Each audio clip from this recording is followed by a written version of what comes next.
ونعوذ بالله من شرور أنفسنا ومن سيئات أعمالنا من يهده الله فلا مضل له ومن يضلل فلا هادي له وأشهد أن لا إله إلا الله وأشهد أن محمدا عبده ورسوله أما بعد فإن خير الحديث كتاب الله وخير الهدي هدي محمد صلى الله عليه وسلم وشر الأمور محدثاتها وكل محدثة بدعة وكل بدعة ضلالة وكل ضلالة في النار. أعوذ بالله من الشيطان الرجيم. بسم الله الرحمن الرحيم. إن الذين آمنوا وعملوا الصالحات أولئك هم خير البرية. رب اشرح لي صدري ويسر لي أمري واحلل عقدة من لساني يفقهوا قولي. رب زدني علما رب زدني علما رب زدني علما. محترم حاضرین جمعہ، سب سے پہلے اللہ کی تعریف ہو جو ہر قسم کی تعریفات کے لائق ہے، جس نے ہمیں بہترین مخلوق بنایا، جینے کا ڈھنگ طور طریقہ سکھایا، ہماری رشد و ہدایت کے لیے بہت سارے نیک اچھے سچے بندوں کو نبی اور رسول بنا کر کے بھیجا. تمام نبیوں پر خصوصاً جناب محمد رسول اللہ صلی اللہ علیہ وسلم پر بے پناہ درود و سلام کا تحفہ کہ جن کے ذریعے سے اسلام جیسی عظیم نعمت ہم تک پہنچی صلی اللہ علیہ وسلم. محترم حضرات، آج جس موضوع پر مجھے بات کرنی ہے وہ ہے تقریر سنتے سنتے زمانہ گزر گیا.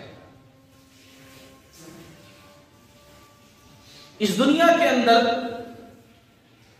اللہ تبارک و تعالی نے ہمیں بھیجا ہے اور پھر صحیح اور غلط کو پرکھنے کے لیے ہمیں دماغ بھی دیا ہے، سوچنے سمجھنے کی صلاحیت بھی دی ہے. پھر اس کے بعد اگر ہم اچھا راستہ اپناتے ہیں تو ہمارا انجام اچھا ہوگا، اور اگر ہم برا راستہ اپناتے ہیں تو ہمارا انجام برا ہوگا. اما ہدیناہ السبیل اما شاکرا و اما کفورا. اللہ نے دونوں راستے بتا دیے ہیں. دنیا میں بھیجنے کے بعد ہمیں کسی نہ کسی طریقے سے، کسی نہ کسی ذرائع سے یہ اچھا راستہ ہے، یہ غلط راستہ ہے، اور پھر اس کے بعد ہمارے اوپر چھوڑ دیا ہے. جیسا کریں گے ویسا پھل ہم کو ملے گا. جب قیامت کے میدان میں ہم جائیں گے، اللہ رب العالمین کے سامنے حاضر ہوں گے، نبی رحمت صلی اللہ علیہ وسلم کا ارشاد گرامی ہے لا تزول قدم عبد یوم القیامہ حتی یسأل عن خمس. اللہ تعالیٰ کے سامنے جب ہم حاضر ہوں گے تو اللہ تعالیٰ کی طرف سے 5 سوال ہم سے کیے جائیں گے، اور جب تک ان سوال کا جواب ہم دے نہ دیں ہمارے قدم وہاں سے ہل نہیں سکتے ہیں، ہٹ نہیں سکتے ہیں. اب لا تزولو کا مطلب میں سمجھاؤں آپ لوگوں کو. ایک ہوتا ہے کسی جگہ پر ہم ٹھہرے رہیں، وہاں سے ہٹ کر دوسری جگہ چلے جائیں. ایک ہوتا ہے اسی جگہ پر ٹھہرے رہیں اور صرف اپنے جسم کا بوجھ کبھی ایک پیر پر ڈالیں، کبھی دوسرے پیر پر ڈالیں. جیسے عام طور سے رمضان کے مہینے میں آپ لوگوں نے دیکھا ہوگا تراویح پڑھتے وقت لوگوں کی حالت ہوتی ہے نا، سیدھا نہیں پھرتے ہیں بلکہ کبھی ادھر دائیں کبھی بائیں پھرتے رہتے ہیں، جو کہ غلط طریقہ ہے. اتنا بھی نہیں کر سکتے ہیں وہاں پر. میں یہ سمجھانا چاہتا ہوں اتنا بھی اللہ رب العالمین کے سامنے نہیں کر سکتے ہیں جب تک کہ 5 سوالوں کے جواب آپ دینا. پہلا سوال اللہ رب العالمین کی طرف سے کیا جائے گا عن عمرہ فیما افنا. بتاؤ تم نے زندگی کے شب و روز کہاں گزارے، کیسے گزارے، اس طریقے سے گزارے پورا اللہ رب العالمین کے سامنے میں آئے، زندگی کا حساب پورا کا پورا لینا ہے۔ پھر اس کے بعد زندگی کا جو سب سے خوبصورت حصہ ہوتا ہے، حالانکہ پہلے سوال میں پوری زندگی آ گئی، لیکن زندگی کا سب سے خوبصورت حصہ جوانی، اللہ تبارک و تعالیٰ خاص طور سے سوال کرے گا وَأَنْ شَبَابِي فِيمَا أَبْلَاهُ، بتاؤ تم نے زندگی کا سب سے خوبصورت لمحہ، سب سے خوبصورت حصہ جوانی کہاں کیسے گزارا؟ وَأَنْ شَبَابِي فِيمَا أَبْلَاهُ۔ تیسرا سوال وَأَنْ مَالِهِ مِنْ أَيْنَ اكْتَسَبَهُ، زندگی گزارنے کے لیے، دنیا میں رہنے کے لیے جو تم نے کمایا وہ کہاں کمایا، کیسے کمایا، کس طریقے سے کمایا، کیا ذرائع تھے، حلال تھا، حرام تھا، اللہ تعالیٰ اس کے تعلق سے سوال کرے گا۔ اور پھر چوتھا سوال کیا جائے گا وَفِيمَا أَنفَقْتُ، اور کہاں پر خرچ کیا، کمایا تو کمایا، کہاں پر خرچ کیا، کیونکہ بہت سارے لوگ کما تو حلال راستے سے لیتے ہیں لیکن خرچ غلط راستوں میں کر دیتے ہیں۔ تو اللہ تعالیٰ تیسرا سوال کہاں سے کمایا، چوتھا سوال کہاں پر خرچ کیا، اور سب سے آخری سوال جو میرے موضوع کی مناسبت سے ہے اور جس کی وجہ سے میں نے یہ حدیث آپ لوگوں کو سنائی ہے، وہ اللہ تعالیٰ سوال کریں گے۔ پانچواں سوال، آخری سوال وَمَاذَا عَمِلَ فِيمَا عَلِمَ، اور بتاؤ جو تم نے علم دنیا کے اندر حاصل کیا اس پر عمل کتنا کیا، جو علم حاصل کیا اس پر عمل کتنا کیا۔ ہاں مولانا جگجیت صاحب کو بلایا، سنے عمل کتنا کیا، بڑے بڑے علماء کرام کے خطابات سنے، علم تم کو حاصل ہوا، تم نے عمل کتنا کیا، اللہ تعالیٰ اس تعلق سے سوال کریں گے۔ میرے بھائیوں، آج ہم تقریریں تو بہت سنتے ہیں، الحمدللہ تقریریں بہت سنتے ہیں، اور تقریریں سننا آج آسان بھی ہو گیا، بہت آسان ہو گیا۔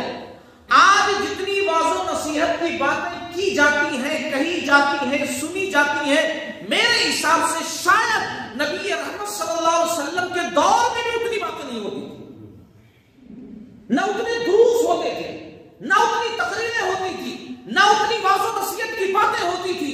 ہاں ان کے پاس کیا ہوتا تھا کہ جب ایک آیت سن لیے اس کو یاد کرتے تھے، ایک حدیث سن لیے اس کو یاد کرتے تھے، اس پر عمل کرتے تھے، پھر جا کر کے دوسری حدیث یا دوسری آیت سیکھتے تھے۔ آج ہمارے پاس تقریریں بہت زیادہ ہو گئی، واعظ و نصیحت بہت زیادہ ہو گئی، دروس بہت زیادہ ہو گئے۔ مجھے ایک حدیث یاد آتی ہے، عبداللہ بن مسعود رضی اللہ تعالی عنہ ہر جمعرات کو ایک جگہ پر درس دیا کرتے تھے، جمعرات درس دیا کرتے تھے۔ وہاں کے لوگوں نے کہا، جو تابعین تھے، کہ اے عبداللہ بن مسعود رضی اللہ تعالی عنہ، آپ روزانہ دیجئے درس، ہماری خواہش ہے کہ روزانہ آپ درس دیا کیجئے۔ عبداللہ بن مسعود رضی اللہ تعالی عنہ نے جواب دیا، میں نہیں چاہتا ہوں کہ لوگ بور ہو جائیں، اکتاہٹ کا شکار ہو جائیں، اس لیے میں تمہارا خیال کرتے ہوئے روزانہ درس نہیں دیتا ہوں۔ اور اس بات کا خیال نبی رحمت صلی اللہ علیہ وسلم ہمارے تعلق سے بھی رکھا کرتے تھے۔ اس حدیث سے ذرا غور کیجئے، مطلب کیا نکلتا ہے کہ واعظ و نصیحت کی باتیں اس وقت اتنی نہیں ہوتی تھی جتنی آج ہوتی تھی، لیکن اس وقت جو سب سے بہترین چیز تھی کہ لوگوں کو جو چیز معلوم ہوتی تھی صحیح طریقے سے اس پر فوراً عمل کرتے تھے۔ ہمارے پاس کیا ہے کہ ہم تقریریں بہت سنتے ہیں، واعظ و نصیحت کی باتیں بہت ساری کہی جاتی ہیں، سنی جاتی ہیں، لیکن بس لاسٹ میں نکلتا ہے جملہ ماشاءاللہ کیا بیان تھا، بڑی خوبصورت تقریر تھی، بس مزہ آ گیا، بس مزہ آ گیا، ہے نا، مزہ، بس اس کے واسطے یہ ساری تقریریں ہوتی ہیں اور عمل کچھ بھی نہیں۔ پھر اس کے بعد وہی ہوتی ہے، صبح ہوتی ہے، شام ہوتی ہے، زندگی یوں ہی تمام ہوتی ہے، مسجد سے نکلنے کے بعد وہی عمل ہوتا ہے، نہ کبھی اپنا جائزہ لیتے ہیں کہ اتنی بہترین باتیں ہم نے سنی، کیا عمل ہم نے کیا؟ نہیں۔ ابھی الحمدللہ پچھلے خطبہ جمعہ میں اتنی بہترین باتیں سنی، اتنے اچھی انداز سے سنی، لیکن لوگوں کا عالم دیکھو جمعہ کی اہمیت تک کبھی پتہ نہیں، بس سنے ماشاءاللہ، مسجد بھر نہیں چلے گئے۔ کیا تقریر اسی لیے کہی جاتی ہے؟ کیا علماء کرام اسی لیے بیان کرتے ہیں کہ دیکھو جمعہ کی اہمیت کا پتہ ہی نہیں، کب آنا چاہیے کب نہیں آنا چاہیے، کچھ پتہ ہی نہیں، بس صرف تقریر سننے کے بعد ماشاءاللہ سبحان اللہ کہہ دینے سے کوئی فائدہ نہیں۔ اس وقت فائدہ حاصل ہوگا جیسا کہ سورہ زمر میں اللہ رب العالمین نے کہا کہ بات سنتے ہیں، غور سے سنتے ہیں، عمل کرتے ہیں، اس بات کی اتباع کرتے ہیں، تب یہی لوگ عقل مند مانے جائیں گے۔ عقل مند اسی وقت مانے جائیں گے جب بات سنیں، بات صحیح سیدھی سچی ہے، اس پر عمل کریں، تب عقل مند مانے جائیں گے، ورنہ کیا فائدہ؟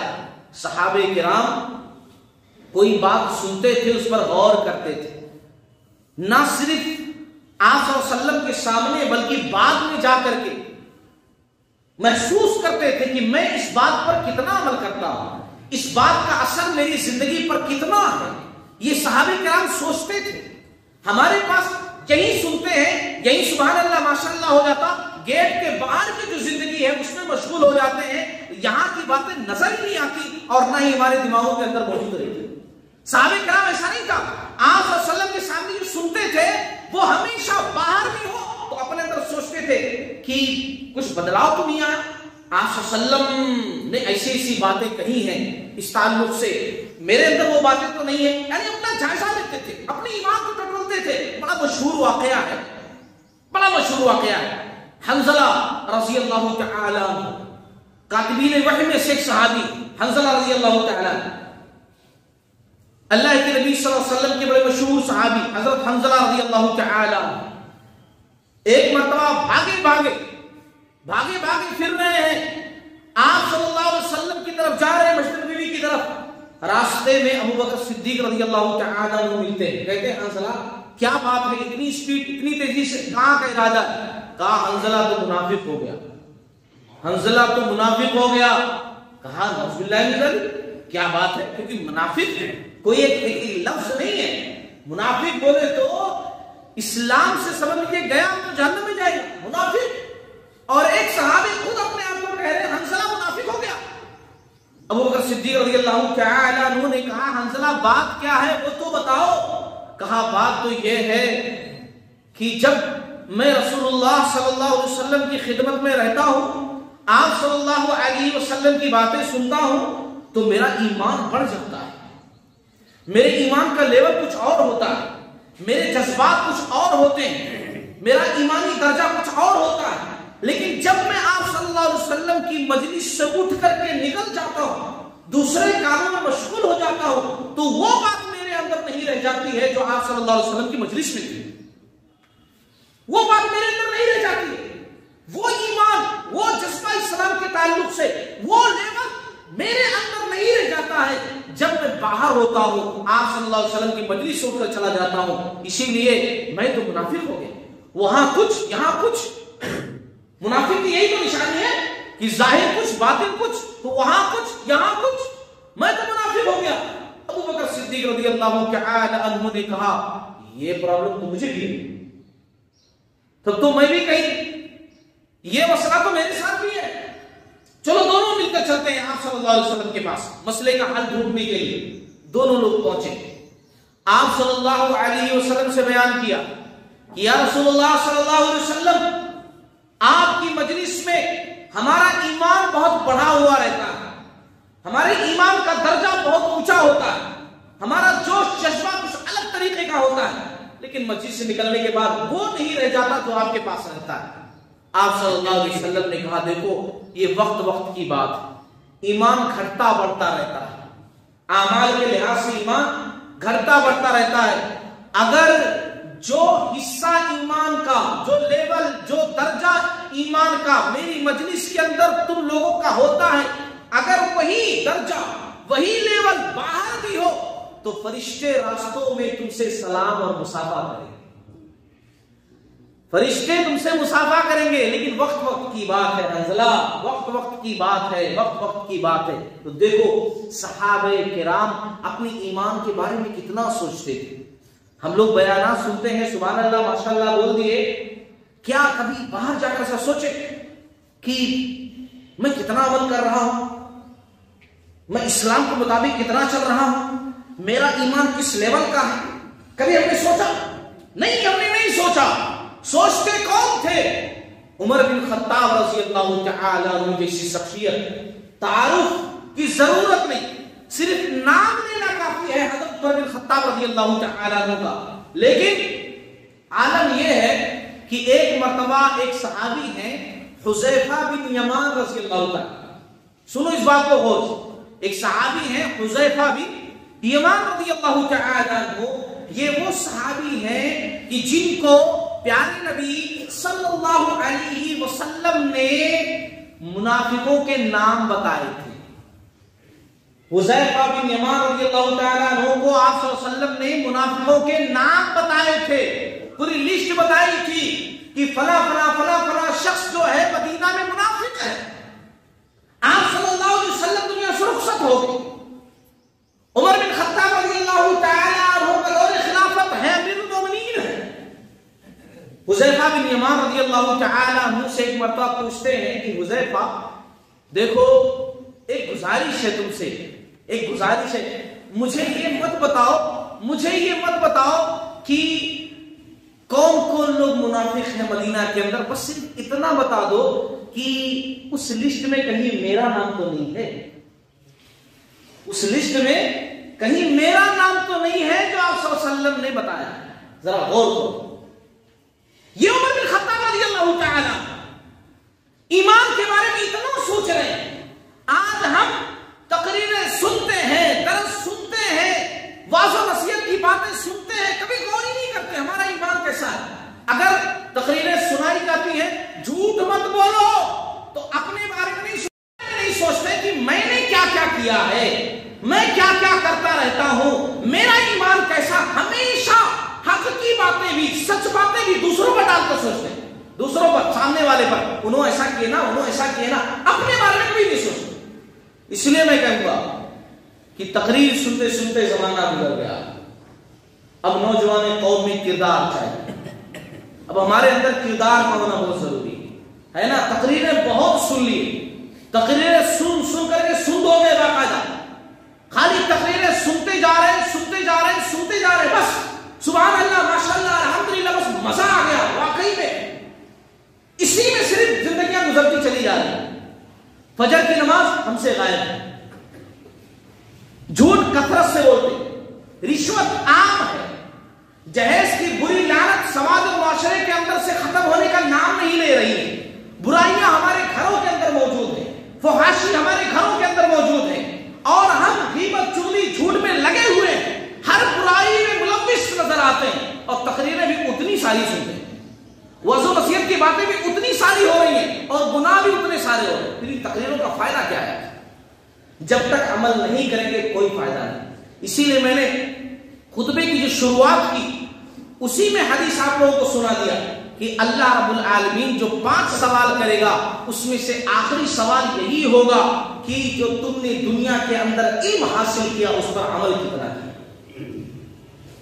تیار رہنا، جو علم حاصل کیا اس پر عمل کتنا کیا. اب بہت سارے ہمارے بھائی کیا کرتے ہیں کہ اسی لیے تو ہم لوگ تقریر سنتے ہی نہیں ہیں، اسی لیے ہم لوگ تو علم نہیں حاصل کرتے.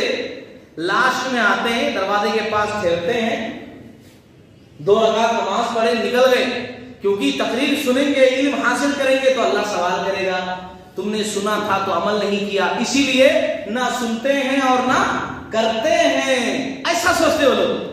تو ایسے لوگوں سے میں کہوں گا میرے پیارے پیارے میٹھے میٹھے بھائی، اگر ایسا بولنے سے اللہ تعالیٰ کے سامنے سے آپ پاس ہو جائیں گے، کامیاب ہو جائیں گے، تو پھر تو غیر مسلمین جو ہے وہ لوگ کہیں گے ہم کو تو کچھ بھی نہیں معلوم، پھر ہم کو تو سب سے پہلے جنت میں داخل کرو، کیونکہ ہم کو تو کچھ نہیں پتا، تو سب سے پہلے تو وہی لوگ چلے جائیں گے. دراصل یہ آپ کی غلط فہمی ہے. آپ ایک بہت بڑے حکم کو نظر انداز کر رہے ہیں. رسول اللہ صلی اللہ علیہ وسلم کے ایک عظیم فرمان کو نظر انداز کر رہے ہیں. آپ صلی اللہ علیہ وسلم کا ارشاد ہے طلب العلم فریضۃ علی کل مسلم. علم دین کا حاصل کرنا ہر مسلمان پر ضروری ہے، اس سے فرار نہیں. آپ کو علم حاصل کرنا ہے، آپ کو عمل کرنا ہے، یہ ضروری ہے. علم بھی آپ کو حاصل کرنا ہے اور علم کے مطابق عمل بھی آپ کو کرنا ہے. یہ نہیں کہ نہ میں علم حاصل کروں گا اور نہ میں عمل کروں گا. ایسا کہہ دے دینے سے کر دینے سے کوئی فائدہ نہیں. اسی لیے میرے عزیزوں سن لو اس بات کو کہ تقریریں سنو الحمدللہ بڑی اچھی بات ہے مگر عمل بھی کرو. اگر صرف تقریر سنو گے عمل نہیں کرو گے اس تقریر کا کوئی فائدہ نہیں. بولنے والے کا تو فائدہ ہوگا, اس نے صدق دل سے سچائی کے ساتھ بات کو آپ لوگوں کے سامنے واضح کر دیا, آپ نے سن لیا, مگر آپ عمل نہیں کریں گے تو کل قیامت کے دن اللہ رب العالمین کے دربار میں جب یہ سوال ہوگا کہ تم نے جو علم حاصل کیا اس پر عمل کتنا کیا, کیا جواب ہوگا؟ صحابہ کرام تو ایسے تھے, عمل اتنا زیادہ کرتے تھے, عمل اتنا زیادہ کہ پھر بھی پریشان رہتے تھے. خوب عمل کرتے تھے مگر پھر بھی پریشان. میں ایک واقعہ سناؤں آپ لوگوں کو, صحیح بخاری کتاب الصیام کی حدیث ہے, بڑا مشہور واقعہ ہے.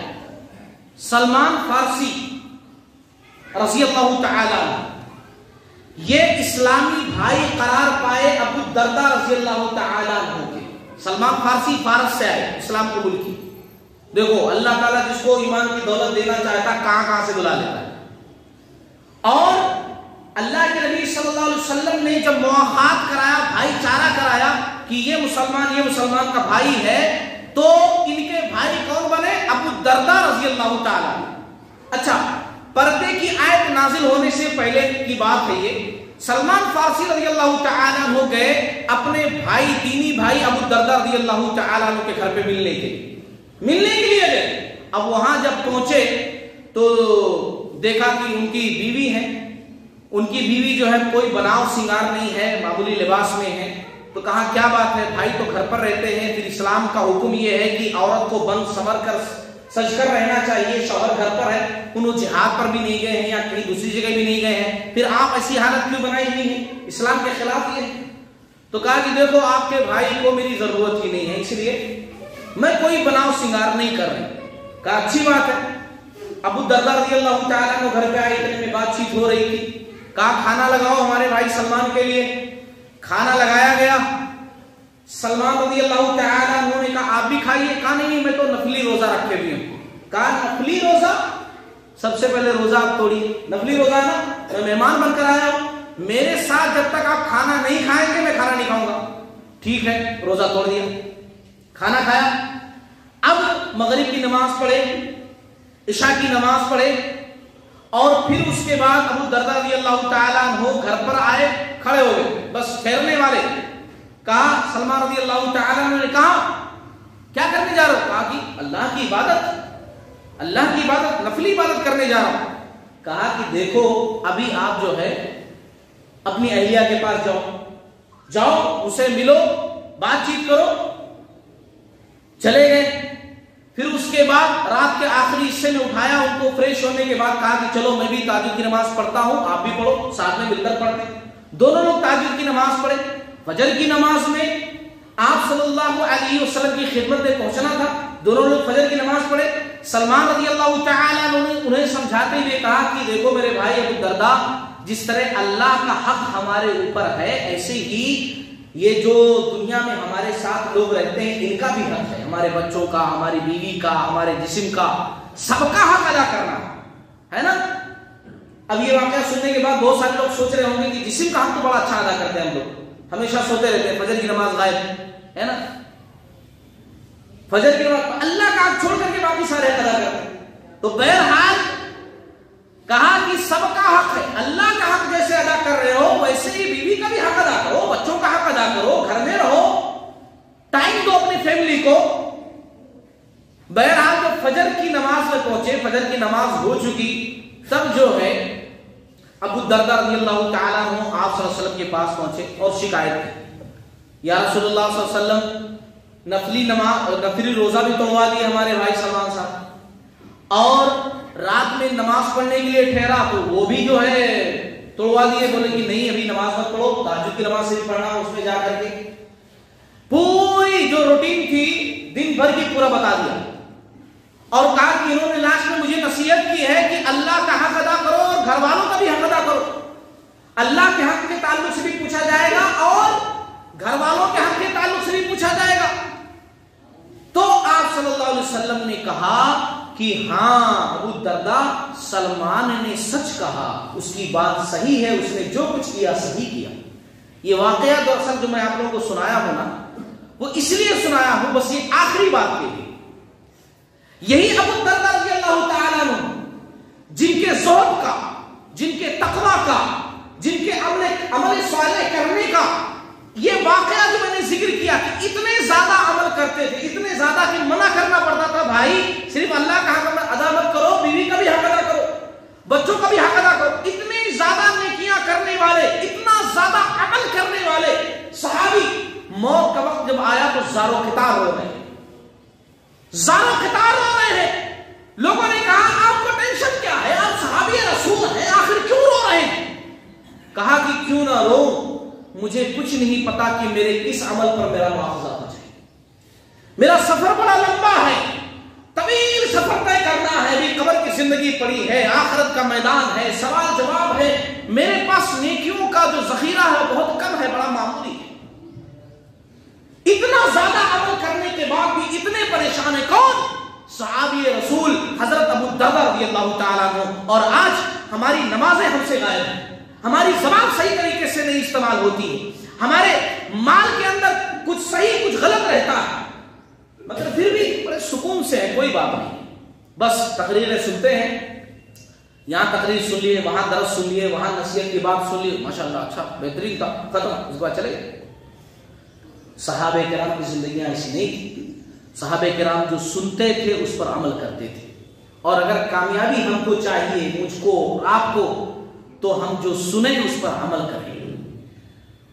ایمان والے ہیں الحمدللہ، لیکن صرف ایمان جنت میں نہیں پہنچا سکتا. اور ایمان بھی کیسا جی ہمارا؟ ایمان بھی کیسا جو ایمان آپ کو آپ کے بستر کو چھوڑنے پر آمادہ نہیں کرتا کہ آپ فجر کی نماز کے لیے بستر چھوڑ دو، مسجد تک آ جاؤ. جس ایمان کے اندر اتنی طاقت نہیں، اتنی حرارت نہیں، اتنا جوش نہیں کہ آپ کے بستر سے اٹھا کر آپ کو مسجد تک پہنچا سکے، وہ ایمان آپ کو جنت میں کیسے پہنچائے؟ ایمان کا جائزہ لیجیے، ہمارا ایمان دھیرے دھیرے ختم ہو رہا ہے. صحابہ کرام باتیں سنتے تھے، اپنے ایمان کا جائزہ لیتے تھے. صحابہ کرام باتیں سنتے تھے، عمل کرتے تھے. صحابہ کرام کے پاس اعمال کا ذخیرہ ہوتا تھا، مگر پھر بھی پریشان رہتے تھے، میرا عمل بڑا تھوڑا. ابو ہریرہ رضی اللہ تعالیٰ عنہ کو تو جانتے ہیں نا، ابو ہریرہ رضی اللہ تعالیٰ عنہ ہر مجلس کے اندر جن کا نام لیا جاتا ہے، احادیث کی ہر کتاب کے اندر جن کی روایتیں موجود ہیں، سب سے زیادہ احادیث بیان کرنے والے صحابی حافظ حدیث حضرت ابو ہریرہ رضی اللہ تعالیٰ عنہ. مرنے کا وقت آیا، آخری وقت آیا، زارو قطار ہو رہے. لوگوں نے کہا آپ اتنا کیوں رو رہے ہیں، کیوں پریشان ہیں؟ کہا پریشان اس لیے نہیں ہوں کہ میں مر رہا ہوں، بلکہ پریشان اس لیے ہوں کیونکہ جس سفر پر میں جا رہا ہوں اس کی منزل کیا ہوگی مجھے پتا نہیں. میرے کس عمل پر میرا رب میرا مواخذہ کر لے، مجھے پکڑ لے، مجھے کچھ نہیں پتا، اس لیے میں رو رہا ہوں. اور آج ہم لوگ بڑے سکون سے ہیں، بڑے آرام سے ہیں، بس تقریریں سنتے ہیں، تقریریں سنتے ہیں، ماشاءاللہ سبحان اللہ بول کر کے نکل جاتے ہیں.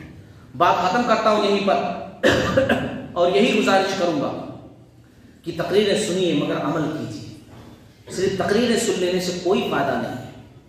صرف تقریر سن کر کے سبحان اللہ ماشاءاللہ بول دینا کوئی مطلب نہیں ہے جب تک اس پر عمل نہ ہو. تقریر آپ لوگوں کو سنائی اس لیے جاتی ہے تاکہ عمل کریں، اور واضح و نصیحت کی باتیں کی ہی اسی لیے جاتی ہیں تاکہ ہم سب کی اصلاح. اگر وہی چیز نہ ہو تو پھر تقریر کا فائدہ کیا ہے؟ اللہ تعالیٰ تمام لوگوں کو کہنے سننے سے زیادہ عمل کرنے کی توفیق عطا فرمائے. باری تعالیٰ ہمارے دلوں کو صاف ستھرا رکھے، مل جل کر کے رہنے والا بنائے. باری تعالیٰ علم حاصل کرنے والا بنائے اور علم کے مطابق عمل کرنے والا بنائے. باری تعالیٰ جھوٹ خرافات بدعات سے اللہ تعالیٰ محفوظ فرمائے. اللہ رب العالمین تمام لوگوں کو اچھا رکھے، سکون کی زندگی دے، امن و امان دنیا کے اندر قائم کر دے. آمین.